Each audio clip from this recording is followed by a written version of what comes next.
नमस्कार दोस्तों, अपने माननीय मोदी जी वाकई चमत्कारी पुरुष हैं। नित नए चमत्कार, जुबान खोलते ही चमत्कार।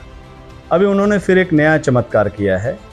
उस चमत्कार को नमस्कार करने से पहले आप मोदी जी की ज्ञान की गंगा में डुबकी लगाइए। दुनिया में महात्मा गांधी एक बहुत बड़े महान महात्मा थे। क्या इस 75 साल में हमारी जिम्मेवारी नहीं थी क्या कि पूरी दुनिया महात्मा गांधी को जाने? कोई नहीं जानता, मैं आपको ना बोलिए। पहली बार जब गांधी फिल्म बनी तब दुनिया में क्यूरियोसिटी हुई, अच्छा ये क्या कौन है? हमने नहीं किया जी। फिल्म नहीं बनती तो गांधी गांधी नहीं बनते, फिल्म नहीं बनती तो गांधी गुमनाम रह जाते, फिल्म नहीं होती तो प्रभु राम राम नहीं होते, सनीमा नहीं होता तो किशन कन्हैया बस एक बांसुरी वादक बनकर रह जाते।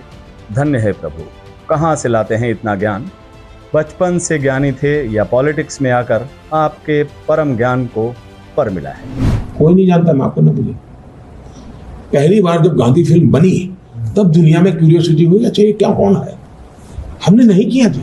माननीय मोदी जी के उत्तम विचार सिर आंखों पर, मजबूरी है, अपने देश के प्रधानमंत्री हैं वो।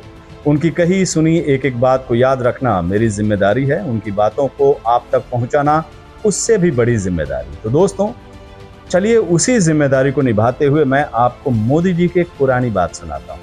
गौर से सुनिए। गांधीगिरी की कहानी, मन की बात कार्यक्रम में मोदी जी की जुबानी। ये दक्षिण अफ्रीका ही था जहां से मोहन महात्मा बन गए। दक्षिण अफ्रीका में ही महात्मा गांधी ने अपना पहला सत्याग्रह आरंभ किया था और रंगभेद के विरुद्ध में डटकर खड़े हुए थे।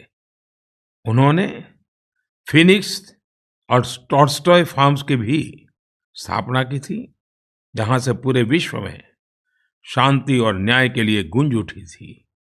2018 नेल्सन मंडेला के जन्म शताब्दी वर्ष के रूप में भी मनाया जा रहा है। वे मडीबा के नाम से भी जाने जाते हैं।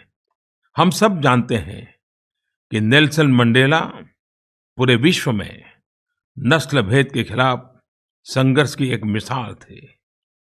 और मंडेला के प्रेरणा स्रोत कौन थे? उन्हें इतने वर्ष जेल में काटने की सहनशक्ति और प्रेरणा पूज्य बापू से ही तो मिली थी। मंडेला ने बापू के लिए कहा था, महात्मा हमारे इतिहास के अभिन्न अंग है, क्योंकि यहीं पर उन्होंने सत्य के साथ अपना पहला प्रयोग किया था। यहीं पर उन्होंने न्याय के प्रति अपनी दृढ़ता का विलक्षण प्रदर्शन किया था। यहीं पर उन्होंने अपने सत्याग्रह का दर्शन और संघर्ष के तरीके विकसित किए। वे बापू को रोल मॉडल मानते थे।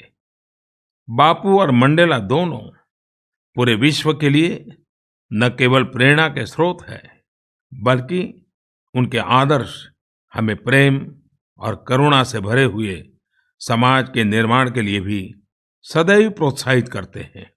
महात्मा गांधी यानी बापू पर मोदी जी के दोनों बयान आपके सामने हैं। एक बयान में गांधी जी का विराट व्यक्तित्व जिसे किसी समय या सीमा में नहीं बांधा जा सकता, दूसरे में गांधी जी फिल्मी पर्दे के मोहताज। दोनों विरोधाभासी बयानों पर आखिरी फैसला आपका। बस कुछ और फैक्ट्स मेरी तरफ से।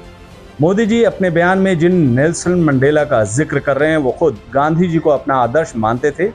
उन्हें पवित्र योद्धा की उपाधि से नवाजा था नेल्सन मंडेला ने। और जिन मार्टिन लूथर किंग का जिक्र प्रधानमंत्री ने किया है, उन्होंने बापू को अपना मार्गदर्शक बताया था। एक आखिरी फैक्ट्स और, मोदी जी जिस गांधी फिल्म का जिक्र कर रहे हैं वो रिचर्ड एटनबरो ने साल 1982 में बनाई थी। और उस फिल्म में पहले दुनिया में देश की एक और पहचान थी, गांधी का देश। अब इससे आगे और कुछ कहने की जरूरत मैं महसूस नहीं कर रहा हूं। दोस्तों नमस्कार।